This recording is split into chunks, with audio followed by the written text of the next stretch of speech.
O le a tātou tapua i atu i le atua.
Le lalo langi umai, yo tau alalanga atu i le atua.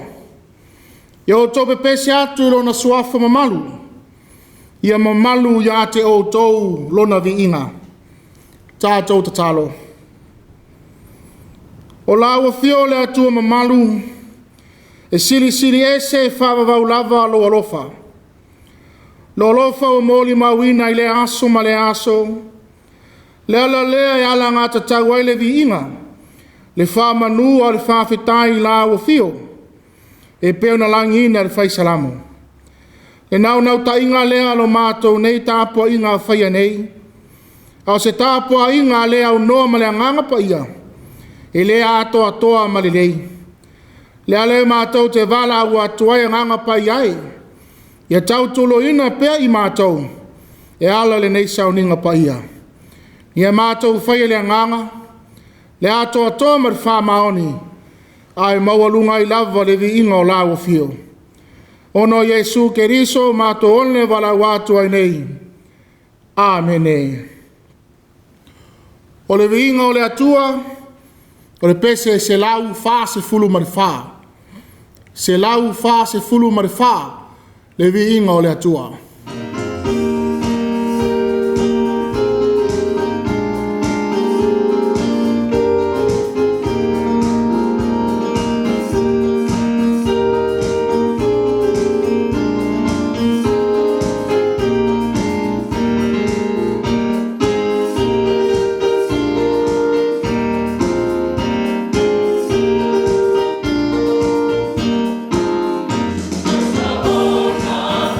Be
la tātou whasanga atu le atue o tātou talo sanga. O le talo whaaftai, whātoe senga, ma o tātou mana onga I mele leo malava. Tātou ifo, ma tatalo I le atua. Le atua tolu tasi pa iae, o le atua o le langi ma le lalolangi, o le atua o le pongai o manuia ma melele umma wa mātou maua, o le atua o lo whātu mawina le ola, a o le atua o le alofa tu noa. E la ngona lo mātou anganga fia fia, ma le anganga whawhitai a e la o fio, o no le nei awa noa, le nei lao lao le lei wa mātou maua, o ma whai ai o na mātou Faitau whatasi, o lau whanau whale whātua tua uma, I la le tala le lei, e ala I lunga o le nei upenga ta whailangi. O e o ma whaina moli mawina, le nei sauninga pa ia. O le nau ta inga le atu ai, se o mātou vivi atu ma se o mātou whawhitaia, lau o fio, a wawa tele ma matanasi lo alofa ma lo wanga le lei whaali mai, mo I mātou ma le lalolangi atoa. O wha mālo whaaftai le atu ai, I rau ta mau a inga wha soa mai o le aso ma le aso. O wha manianga o whelanu lanu ai, o le mawhai o mātou upu na wha matala talaina, o au me alofa le tino, o le anganga ma le mawhau.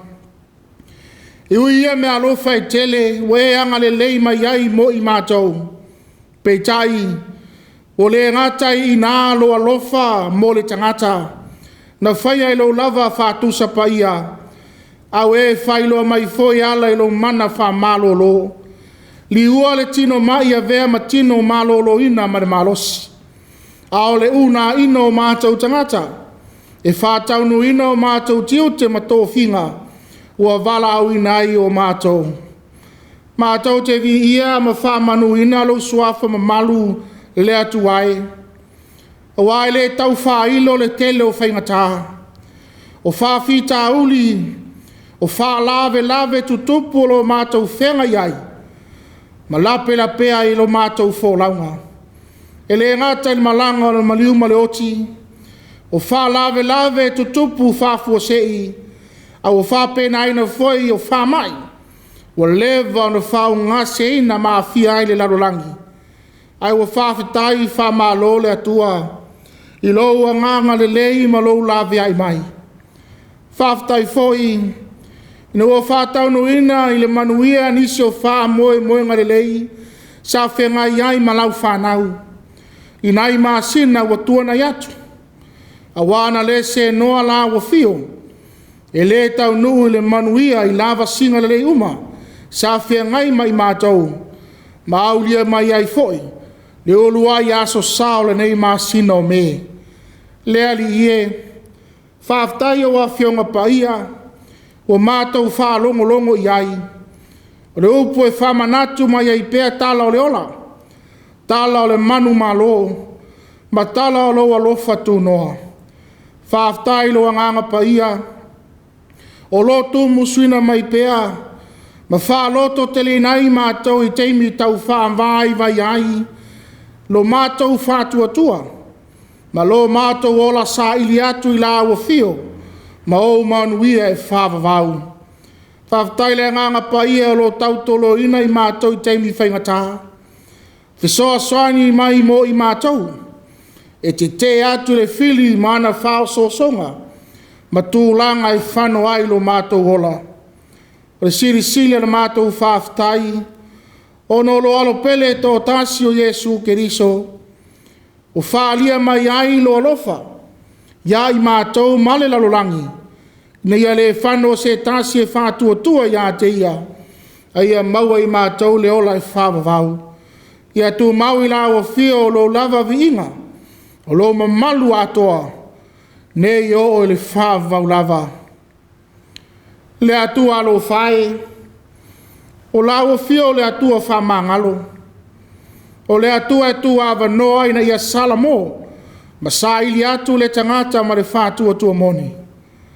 Au mātou atu i la o fio ala le nei tāpua'iga. E la ngona pelo mātou le ato toa i o luma. O mātou whātua e se atu ai. Si alofa, whamangalo mai mātou o lau whanau. Whamangalo mai sa mātou a mio o le tonu. O se tua o se anga o le tusa malau sila whanga pa ia. Le atu ai, mātou te tau tino atu. E se ma whale tonu i mātou. I lo tātou wā whenga iai o as uma. O mātou anga sala. O mātou le whamaoni. I mea umana e whātonuina. Mātou e Sāvali mawhai. O mātou waa le tui. I le whaia o lou finangalo. O mātou soli o polo a inga Autū la fono. O mātou le tau sisi. I o wala e Peau na awa uina mo i mātou. Le atu ai. Mātou te wha maulalo. Ma whāto e se atu. Se e alofa. Wha mangalo mai mātou o lau lava whanau. O mātou tau tino atu foi. O tele temi o mātou le ngā wai atu ai la o fio. A o whaia lava o mātou loto. I mea o mātou mana na o iai. O tele foi temi o mātou le wha maoni ai. Lo mātou ola vala awina. Pena mātou tau tō ai o ruma. I tofi mati ute. Na e te tofi nai mātou. Mātou te ngārulu e ai. Pole ngā te to tonu a inga. O Gāluega. A o whapena ina foi to tonu o lau E.K.A.S. Whamangalo mai lo mātou le fia. E mōli mau i lo walofa. E ala le tala le lei a Yesu Keriso. O winga foi maamionga mātou te whālia. O le tusa lea ma lo mātou tau kewisiano ina. Ma o le atangi ai pa ia ma malo lawa fio. Ai meise ai o winga whālia. Wa whaina ma wha manua li ai loto nisi o lau whanau. O lo fia tau ma whai atu mo lawa fio. Ma lau lava tala le lei. O mātou vai inga. O mātou whale tonu uma. Lea li ielo mātou atua lofa. O mātou tatalo atu lava. Se ia whama mā mai mātou. E ala le tino, ma le toto pa ia. O Yesu Keriso lo mātou whaola. Le atua whaafonga tāloe. O mātou tatalo atu ma au whamanianga. Si e whamanu e mai le tāpua'iga lau whanau o whaia nei. Le lingi mai au manuia. E whātoa toi nai lo mātou le atoa toa. Ma whamalosi mai lo mātou vai. Whapoto mai lo mātou whātau wā. Ma whātumu mai lo mātou ngāo i. Le atu ai. Si e whamanuia le soifua au na lau whanau. I so se Gāluega. I tofi matiu te wala ui nai la tau e ngālulu e ai. I to tono lau tala le lei. Whapele tau singa o ainga. Gāluega o awa onga matalonga. I whai atu le poto ma le ata mai. I whalau tele le iloa ma le malama. I anga waa mataleni ese. O whamanui nai la tau. Ia maualo la tau malosi. Ia maualo la tau loto te tele.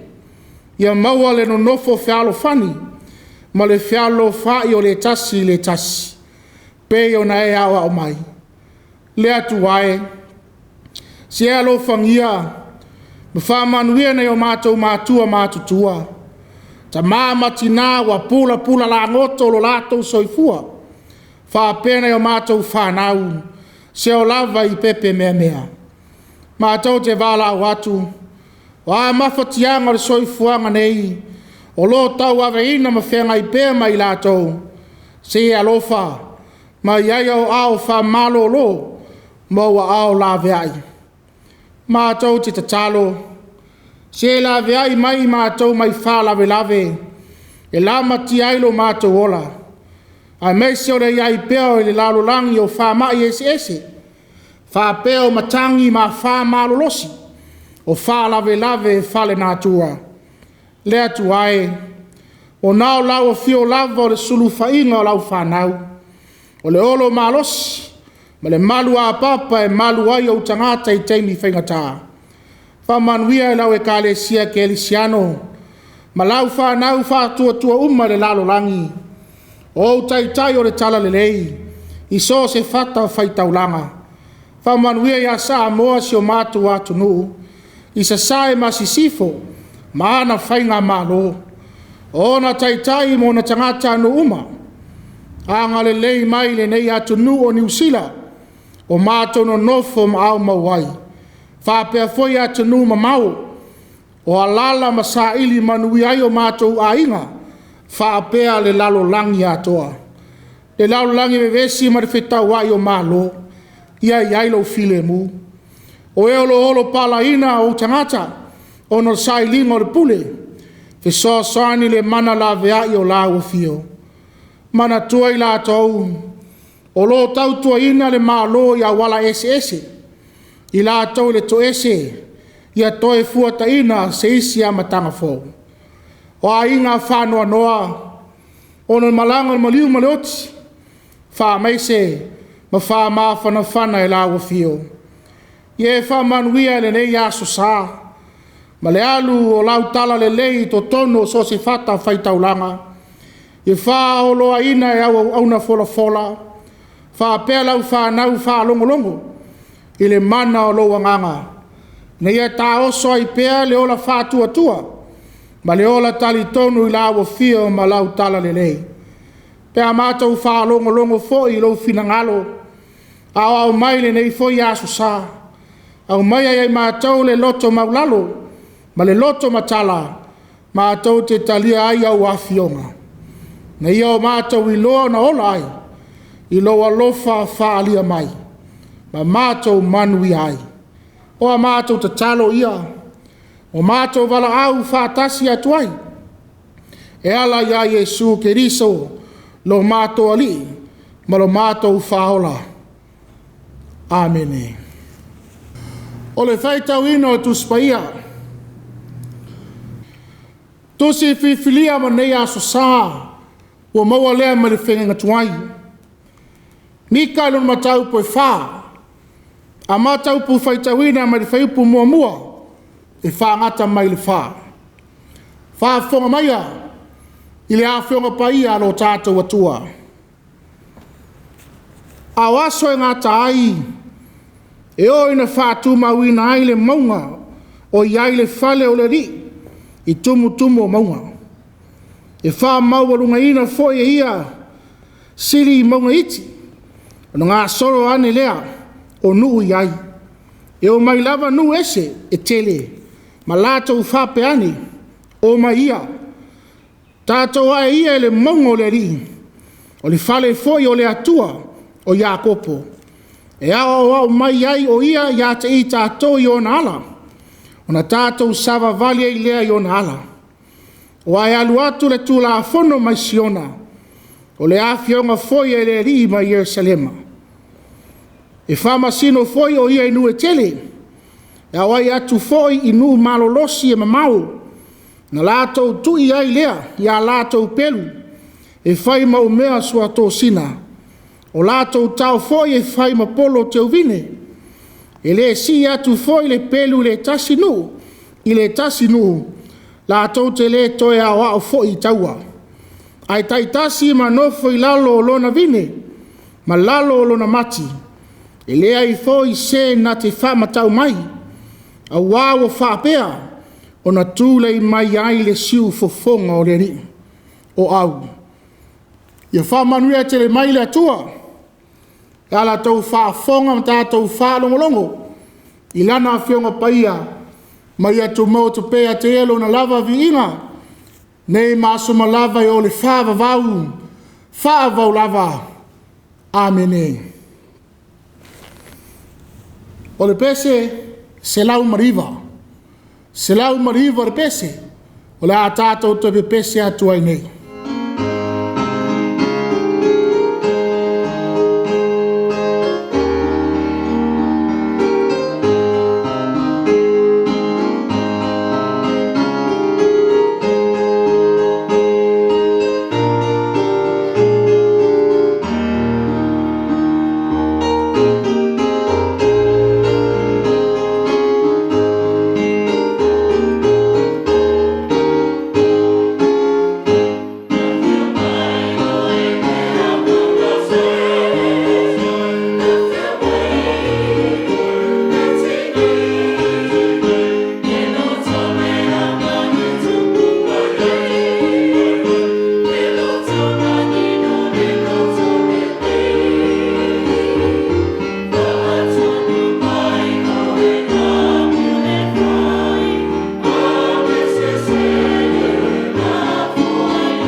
o le launga le suafa mamalu o le atua tau taspaia.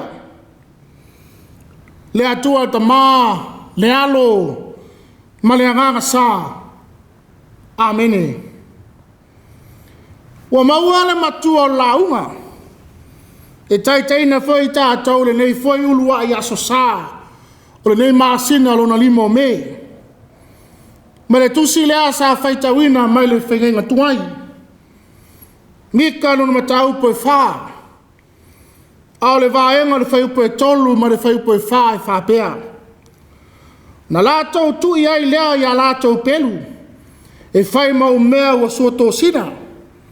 O lātou tau foi e whai ma polo te uvine. E le si atu foi le pelu e le tasinu. Lātou te le toi au foi taua. Ai tai tasi ma no foi lalo lona vine. Ma lalo lona mati. I le ai foi na se na te wha matau mai. A wā o wha peo na tūle i mai ai. Le siu fo fonga o le ali o au. O le Autū e peina mai le tusi. Faitau aso le kalesia. Mo le nei foi aso sā. Lalo o le vine. Ma le mati. Lalo o le vine. Ma le mati. E iai teimi o le soifuanga o tangata. E mana o mia te le lava se fisoa soani. Mo o mia se lavea ina.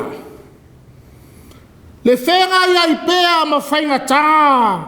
Sai tianga i tūlanga e whaima pāpupuni. O le le manuia. Ua tāua uai.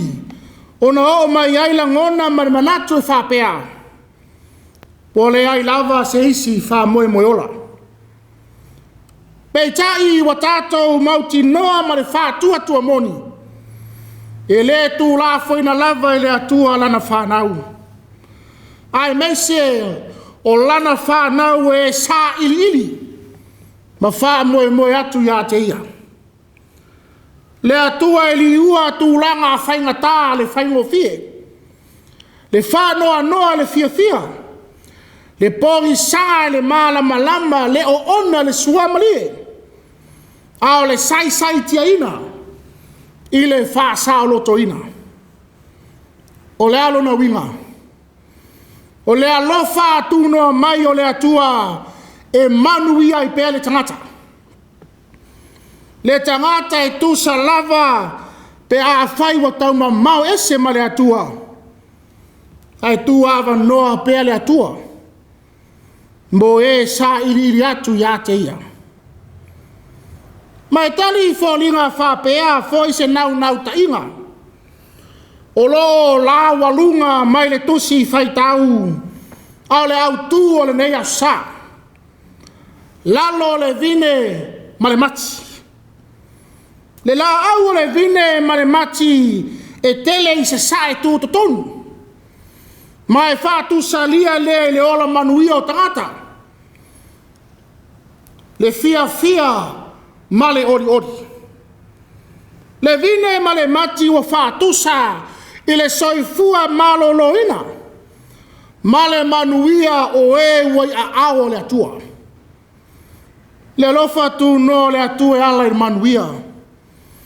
Ao le manuia mo i la tau e o fulitua mai le leanga.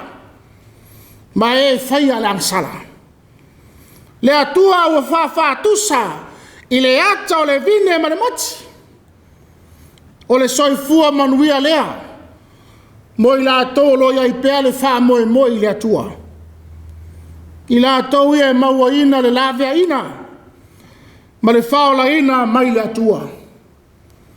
Le atua e au maia le file mu.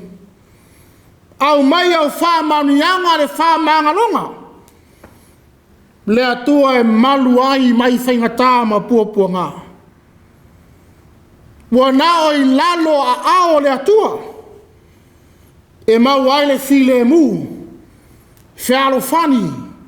Le manuia. Ao le wha moe ola ma le whaola ina.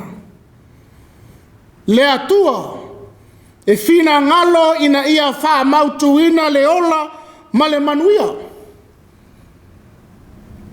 Le moli maua Mika, le manuia mai le atua, e le ngata mo Israelu, ai mo tangata uma. O le perfecta ya Mika, sa ia nofo le nuo mo esa i le tua ingo yuta. Mika sa mata na valo anga mai le nofuanga yo tama se o yona Peau e sikia. Le perfecta ya Mika sa ia valo ia le malaya yo ya Samaria. Sa ia failo foi le taua o le asi atu ya Yerusalema. O fe awal perfecta ya Mika. O fe awal fau matia ina male fa salaina. Leo lo au maya manino ma taupu mua mua e o le tolu. Balo anga e fai loi tangata.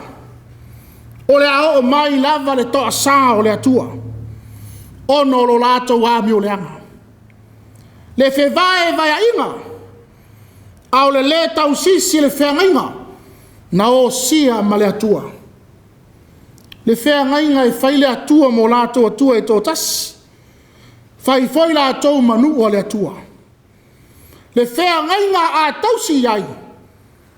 E manuia. Ai ale ai. E malaia. Ma faa salaina. Peitai.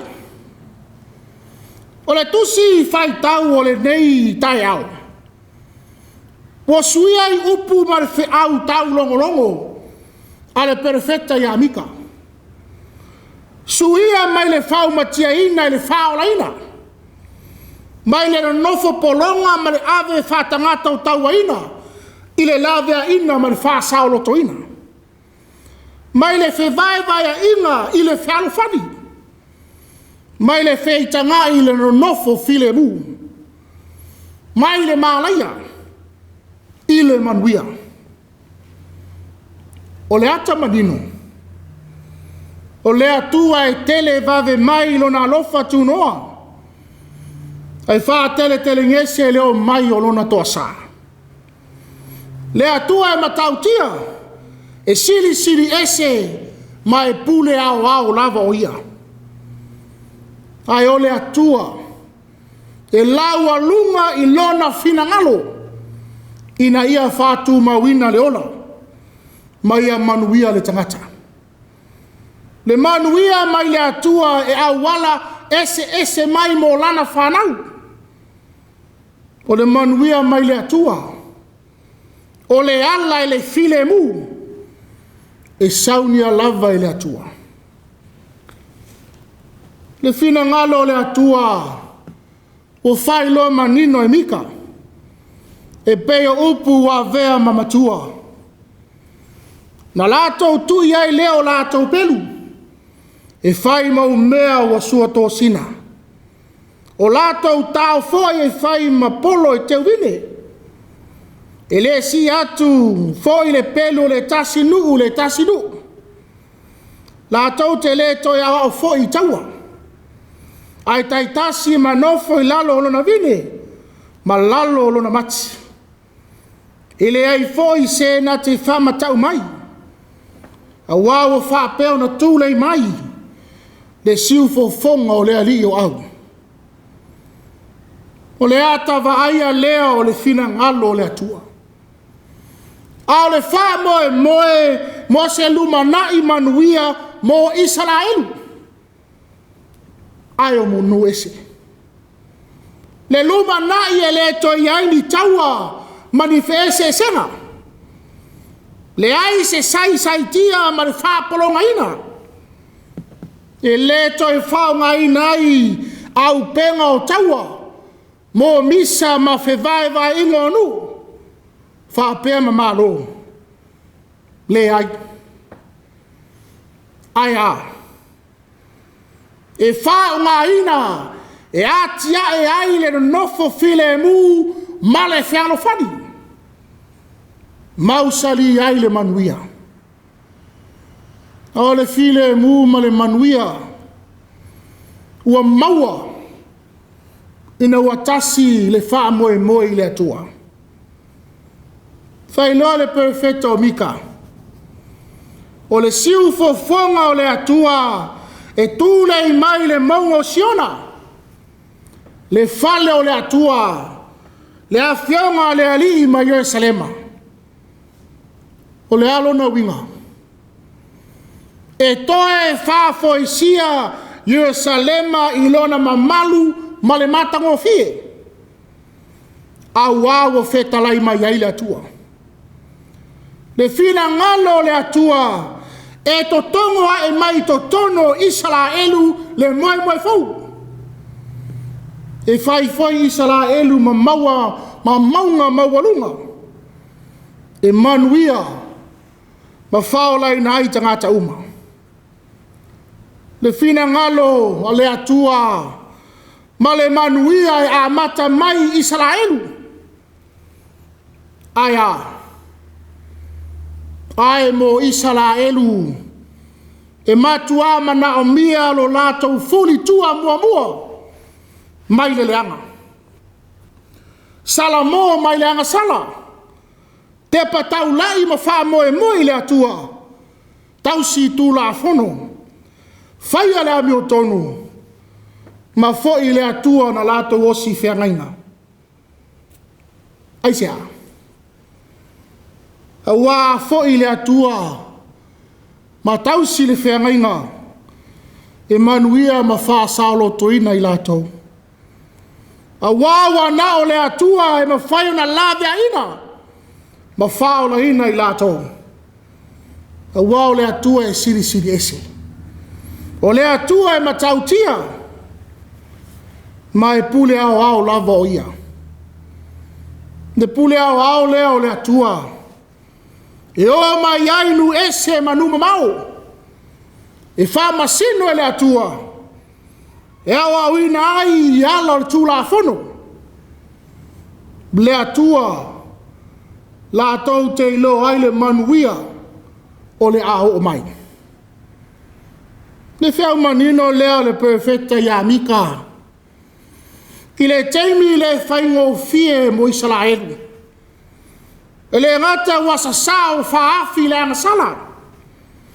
Ao le whamatau atu foi o nu. Ma malo tua oi. Ua manino lava le unga. E wha salaina. Wha umatiaina. Ono le amio le tonu. Ua fōlinga mai. Ua rei lava se isi wha moe moe ola. Peitai. O le valo anga le perfecta o Mika. Ua whai loa mai ai. E saunia e le atua le lavia ina. Ma le faola ina mo i latou. I le aso e ngata ai. I le aso e finangalo iai le atua. Le aso e taitasi. Ma nofo i lalo lona vine. Ma lalo le mati. Le valo anga Mika. Ao le wha mausaliina o le wha moe moe. O Israelu i le atua. Le atua e fisoa soai mai. Mai faola mai. Le atua e saunia lava le ala le manuia mo lana whanau. Le atua e faola ina Israelu. E wha manuia o ie wha moe moe a te ia. O le atua e wha vavau lava lana pule. Ma o le fina ngalo le atua e wha tau nuu lava ia. Le wha naua le atua uma whaina whai tāpua'iga whaatasi e ala le nei sauninga paia. Whai mai le Autū i lalo le vine ma le mati. E taitasi ma nofo i lalo le vine ma le mati. O le whai longa o le saolotonga, ma o le saunga le mu wa tāpena i le atua mo tangata uma. E le fe silingia, Le winga ma le wha moe o le valo anga le perefeta ia Mika. Le aso e ngata ai. E ala le afio mai o le Mesia o Yesu. Yesu e whātau nuina ma wha mautuina le finangalo le atua mo le laulangi. Yesu e lave ina ma au mai le whaolutanga. Le finangalo alofo le atua mo lana whanau. E ala mai ai le whaolutanga mo tangata uma. Ai meise mo e talia ma whātali tali mo ia. Tali tonu wa ia ai o loto ma nganga le Mesia lo valo ia e Mika. Le saulo tonga ma le sanga le mu wa tā pena le atua mo le lalo langi atoa. Ai ole fisili. O le ale au ngā le valo anga Mika mo oe ma. O le ale au ngā le valo anga Mika mo i tātou uma. E Peau na tau moli le whiau a Mika mo Israeli. I le teimi le whaingo fia o le oranga. O le ata foi lea o lo iai tātou i le teimi nei o le soifuanga. Le lalo langi o lo vai ai ma femisai. Sa sao la mi o le anga ma le anga sala. Ai o le ai o se fialo lo fai. Ma se fialo fani. O le ngate to tonu malo. To tonu a inga. Ai o fa pe foi to tonu le kalesia. Au le mata ngo fie leo le fi au. Ale pela feta ya Mika moi tātou. Ola mo keriso. Ola mo keriso. Tātou wa tau whakia si ano ina. O lo tātou tiute tau ave lea mai le atua. Ia whaia lo na finangalo. E Peau na tū lei mai ai lo na siu fofonga mai siona. Whai tātou māta wa aia o e au maia le file mu. Ma le whialo whani. A vei tātou ma malama i mea o lo iai le pongi sā. Ia lena o upu matala. Ai o le whātua ia whātino ina. Ia vei tātou e Peau le la au o le vine ma le mati. E malu ai tangata. E o whanga ai tangata. E fia ma toa file mu ai tangata. E leo le solo mu ai tātou. Na whātu poina le vevesi. Ma le vai ina. Lo tātou au nanga. Ina ia wha moe ma taulai le atua. Le atua e fisoso ani mai. Whai tātou ma vaa whaola mo isi tangata. Mai a. Tātou ngā lulue ma le mauti noa i le alofa atuno mai o le atua. E ma whai nei mea uma. Ina wa tātou la whai i amasala. Manisi tū langa o lo whai ma pā pupuni. O le o mai o le manuia mai le atua. Yo e lau whātua tua. E iei teimi o lo langa nei. E a whāti ai lo tātou au nanga. Teimi e se ese mai ai ma le atua. Au wae le moe le fit. E le ngata i lea. Teimi o mai ai whāwhita uli o le soifuanga. Ma o mai la ngona wale ai se esi wha moe ola. E Peau Israelu. Wha salaina ma whau matia ina. Whamanatu mai Mika. Tu mau le whātua e lave ai mai e le atua. Wha moe le atua e saunia lava e le atua le awala. E wha foi sia mai e tātou le manuia. Awao le atua e tele vave mai lona alofa. E wha tele ngese leo mai o lona tosa. Le alofa tu no le atua. E wha malo si ai tātou. O e wha moe matali tonu ia te ia mari wha maoni. I le aso e ngatai. I le aso e finangalo ai le atua. Le aso e taitasi ma nofo i lalo le vine. Ma i lalo le mati. Le vine ma le mati. A o i lalo a ao a lofo le atua.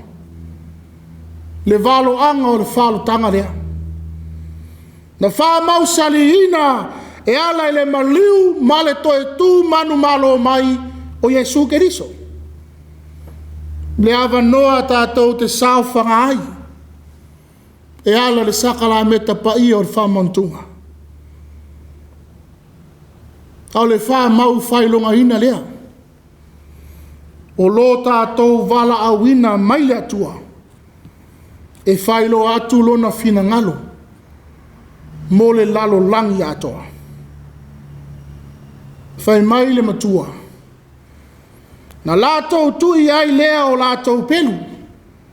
E whai mau mea sua tō sina. O lātou tau foi e whai mapolo te uvine. E le si atu foi le pelu le tasi nu. Lātou te le toi au foi taua. Ai tai tasi ma no foi lalo lona vine. Ma lalo lona mati. I le ai foi se na te whamatau mai. A wāua whāpeo na tūlei mai ai. Le siu fofonga o le ali o au. Ono Yesu. Amene. O le pese, lua se lau tolu se fulu ma le ono. Lua se lau tolu se fulu ma le ono le pese.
o le tatalo whamanuia. Ia tu mau mai a te mātou ma lau whanau laulangi atoa. Le manuia ma le file e mu o lau o whio le atua tamā. Le alofa saili mai o Yesu Keriso. I le male mafutanga le motusia ma le nganga paia. Nei maso malava i o le whaavavau, whaavaulava. Amen.